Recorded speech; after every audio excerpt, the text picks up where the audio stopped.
Bonjour à tous et bienvenue dans ce brief Forex et matières premières de ce lundi 25 août. Donc comme d'habitude, on verra donc l'indice dollar, l'euro USD, l'or et le pétrole WTI. Alors avant cela, le calendrier éco. Alors j'ai fait une vidéo ici. Voilà ce dimanche, donc hier, concernant les résultats du calendrier éco de la semaine passée. Donc c'était le PMI et le discours de Jerome Powell, et également le calendrier éco de cette semaine. Donc cette semaine on a on n'a pas grand chose en fait en début de semaine. Je vais le mettre ici. Mais je fais le point en fait sur également le calendrier de cette semaine avec en fait voilà un contexte macroéconomique. Donc je vous conseille d'aller voir la vidéo, je trouve qu'elle est intéressante. Voilà, elle est en description, donc n'hésitez pas. Cette semaine, demain, on a peut-être les commandes de biens durables, mais bon, c'est pas incroyable. C'est surtout finalement jeudi, on a donc le PIB. Alors PIB, ce seront les chiffres définitifs. On sait déjà les chiffres avancés.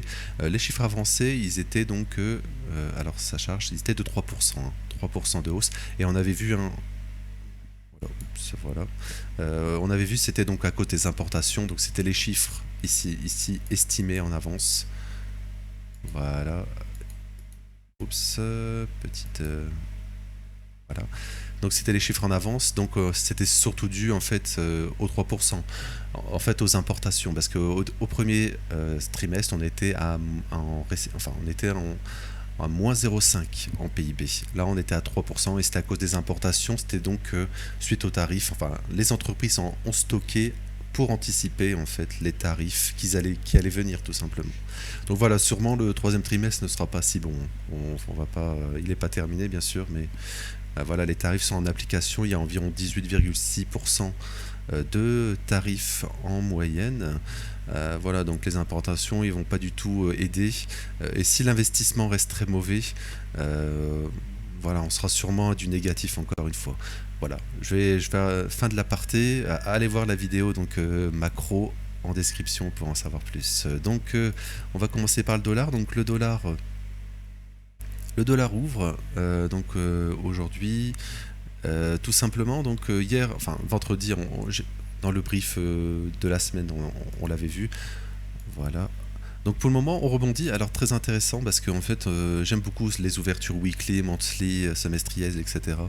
Parce que là, on ouvre à 97 575 et c'est également le plus bas actuel. En fait, on rebondit. Regardez, on ouvre ici. Pour le moment, on va dire, on rebondit pas vraiment, enfin on retravaille cette énorme bougie rouge. Voilà, donc ce niveau, je pense qu'il va être testé quoi qu'il arrive, donc on refera ça, quoi qu'il arrive. Voilà, je pense qu'on ira. Alors scénario possible actuellement, donc on rebondit, donc soit on continue à stagner, alors je pense pas qu'on va rebondir un peu plus aujourd'hui, parce qu'on va se faire bloquer ici par la bande de Bollinger. Voilà, donc soit on va retracer encore, et demain on recommence. Demain ou dans la soirée, hein, dans la nuit, enfin plutôt dans la soirée finalement. Voilà, on rebondit encore et peut-être voilà continuer à travailler cette énorme bougie rouge hein, du discours de Jerome Powell. Et donc voilà, scénario, on consolide encore en fait, on range. Et donc demain, on crée un fair value, on crée en fait une bougie ici, on crée un fair value gap.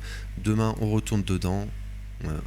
Dans le fair value gap baissier qui sera créé et on envoie plus bas. Voilà, je pense que c'est un scénario assez probable, surtout qu'on devra revenir sur ce niveau. Voilà, je pense que tout rebond sur le dollar est actuellement un piège. Je pense qu'on reviendra, quoi qu'il arrive, sur le prix d'ouverture de la bougie hebdomadaire ici, donc d'aujourd'hui. Voilà, voilà, après on peut très bien, alors je voulais vous montrer cela aussi, oui. Donc en fait on travaille encore en fait ici toute cette zone. Voilà, je vais retourner en daily. En fait on travaille, on va dire toujours ces fair value gap daily ici. En fait c'est le rectangle vert. En gros on va dire on l'a perdu, mais en fait on le réintègre comme ici actuellement. Mais on n'est pas venu en fait reprendre le plus bas de la semaine passée. On juste rebondit et donc le prix d'ouverture est le plus bas actuellement. Donc comme je viens de le dire. De la semaine, donc on va revenir. Alors on peut faire ça, retour fair value gap, refaire un plus bas, et il faudra faire attention qu'on ne fait pas une mèche en fait, parce que si on fait une mèche, on va faire quelque chose comme ça, et on va rebondir. Ça peut être un piège, il faut faire attention, parce que les indices vont, si le dollar fait cela, un nouveau plus bas comme ça, le S&P va sûrement faire un nouvel ATH, et donc on sera dans une zone de possible retournement techniquement, hein. Si on se fait rejeter encore une fois sur un ATH, on pourra avoir un retracement. En plus, c'est la dernière semaine du mois aujourd'hui, donc on pourrait avoir pris une belle hausse finalement ce mois-ci. On pourra avoir un retracement sur les indices. Et le dollar, moi j'aime beaucoup le dollar, hein. C'est vraiment, c'est voilà, c'est l'asset qu'il faut regarder pour comprendre tout le reste, je pense. Parce que si le dollar rebondit fortement, tout va baisser finalement, ce qui est logique, hein. Tout baisse. Voilà. J'ai fait donc dans la vidéo justement macro, je fais également le lien avec tout cela. Donc voilà, donc en cas de rebond du dollar, mais voilà, s'il y a de la force, hein, du momentum baissier, bah là il faudra aller voir plus bas, hein. Voilà, je vais mettre en 4 heures. En cas de momentum baissier, bah, voilà, là, ici il n'y a pas grand chose, c'est ici, et finalement bah, techniquement aller faire un nouveau plus bas court terme, hein, sur le dollar. S'il n'y a pas de rebond, donc en cas de nouveau plus bas ici, voilà. Donc en fait ça serait, voilà, refaire une jambe baissière, ce qui serait très positif pour tous les assets à risque, hein. Et bien sûr pour le dollar, etc. Même le pétrole pourrait rebondir encore. Voilà, donc, et là il faudra faire attention si on fait ça, c'est de ne pas justement faire un double bottom, et là avoir finalement un rebond plus important du dollar avec des objectifs, donc ici hein, cette double FVG monthly ici. Donc première ici, deuxième ici, voilà. Voilà, donc voilà, donc c'est à suivre, donc attention au piège, hein, début de semaine comme ici. Donc je vais enchaîner. Donc l'euro USD, donc comme d'habitude c'est similaire, hein. On fait la même chose. Alors ici sur l'euro USD, on n'a pas regardé le prix d'ouverture. Voilà, le prix d'ouverture ici, on a fait un petit plus haut. Donc, mais comme on l'a pas fait sur le dollar, je pense qu'on va rebondir, hein. Voilà, on va rebondir sur l'euro USD. Et donc scénario inverse, hein, finalement. Donc je vais pas m'attarder dessus. Voilà, également comme sur l'indice dollar, donc il faudra pas se faire rejeter, hein, toujours dans ce fair value gap ici. Voilà, pas faire en fait ça, se faire rejeter et là repartir à la baisse. Donc c'est voilà. Je pense que donc à court terme sur le dollar ou l'euro USD, donc l'euro USD ici, on va faire un rebond, et s'il n'y a pas de momentum baissier qu'on se fait rejeter, momentum haussier pardon sur l'euro USD, inverse sur le dollar. Si on se fait pas rejeter, alors on pourra aller bien plus haut. Inversement, on se fait rejeter, bah là ça sera le gros piège, voilà, un gros piège pour aller donc plus bas sur l'euro USD. Alors l'or ici. Donc l'or, bah voilà, également, hein, le dollar a fortement baissé, donc l'or s'est apprécié. Donc un peu similaire finalement. Là on ira, voilà, on sera bloqué par les bols de Bollinger actuellement en 1 heure. Donc pour le moment pas grand chose. Donc c'est vraiment, il suit vraiment le dollar actuellement. Donc si le dollar donc rebondit, continue à baisser, fait une chambre baissière encore, bah voilà, l'or montera tout simplement. Donc il n'y a pas grand chose à dire en fait, parce qu'on est vraiment bien corrélé là en début de semaine là sur l'or. Et donc les objectifs sont toujours les mêmes, hein, en fait, à aller chercher ici. Et en fait on a le même scénario, hein, on a un fair value gap par exemple ici. Voilà, ça serait pas de faire ça et voilà, repartir à la baisse, hein, ce qui est totalement possible. Voilà, donc l'or va être influencé par le dollar, vraiment c'est le dollar qu'il faut regarder. Voilà, donc pas grand chose à dire de plus finalement, suivre le dollar, et voilà, parce qu'on est exactement dans le même scénario, hein.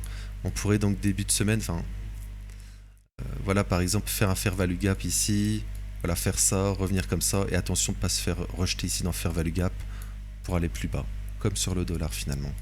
Voilà, donc c'est super intéressant parce que les niveaux sont très clairs, donc il y a vraiment de quoi faire en fait, hein. C'est vraiment très intéressant, le forex et les matières premières actuellement, en début de semaine ici. Alors j'enchaîne, je termine sur le pétrole WTI. Donc on continue à rebondir ici, hein, sur le WTI. Donc il n'y a pas vraiment de momentum. C'est surtout parce que le dollar baisse finalement. Donc le WTI, le pétrole coté en dollars, donc s'apprécie. Donc voilà, moi je vois pas de signal retournement. Actuellement on a laissé ici, hein, on n'a pas fait de double top par exemple. Moi je pense qu'on retournera minimum ici. Voilà, sur les plus bas de la semaine passée. Voilà, je vais le mettre ici, voilà. Voilà, plus bas de la semaine passée. Peut-être, voilà, on juste retravaille. Alors, est-ce qu'on a ici un fair value gap? Oui, oui, on a. Je vais mettre ça là comme ça. Peut-être. Ah, là, c'est pas très joli. Allez. Voilà, je vais mettre ça comme ça, voilà. Parce que c'est l'extension tout simplement. On en avait parlé déjà plusieurs fois.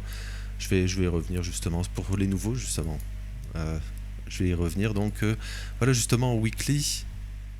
En fait, on a un fair value gap ici, hein. Donc on pourrait donc faire comme tous. Voilà. On a un fair value gap weekly. Donc rebond. Donc l'or continue à la baisse. On rebondit sur le pétrole. Fair value gap weekly ici. Et donc pullback en fait, hein, de cette zone de range. Voilà. Et donc là, on n'en voit plus bas. Les objectifs pour moi sont à la baisse, hein, sur le pétrole, je le dis depuis quelques semaines.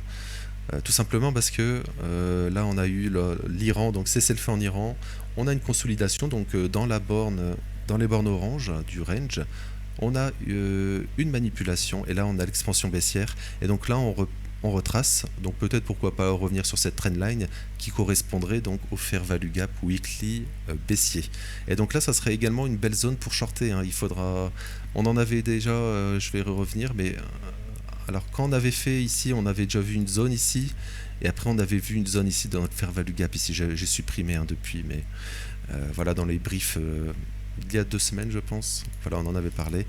Et donc là, si on revient ici dans le fair value gap weekly, je vais le mettre peut-être pour le suivi, ça sera intéressant. Voilà, rapidement. On va terminer là-dessus, de toute façon. Voilà. Petit fair value gap weekly ici. Voilà. Donc je reviens en 4 heures. Voilà, donc si on revient, alors c'est pas très joli, je vais changer la couleur plus tard, on s'en fiche. Voilà, donc si on revient ici, hein, dans cette zone, voilà, ça serait une très belle peut-être opportunité de short. En plus, en début de semaine, on reviendrait ici par exemple, début de semaine, et là pour shorter et sur du court terme, hein, j'en parle bien sûr, c'est des briefs quotidiens, donc on parle du court terme. Pour faire de la continuation baissière et les objectifs, donc voilà, on fait manipulation, expansion, et donc si on reporte, on va dire cette zone, on a cette zone, et donc en faisant cela, je repasse en weekly pour terminer.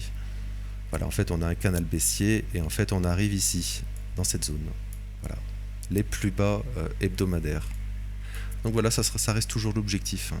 Donc intéressant finalement, on pourra avoir une fenêtre pour du court terme.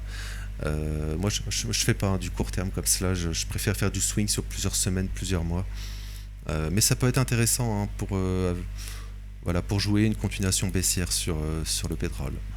Voilà, je vais m'arrêter là pour aujourd'hui, j'espère que ça vous aura plu. N'hésitez pas à vous abonner, à liker, et je vous souhaite une belle journée. Merci.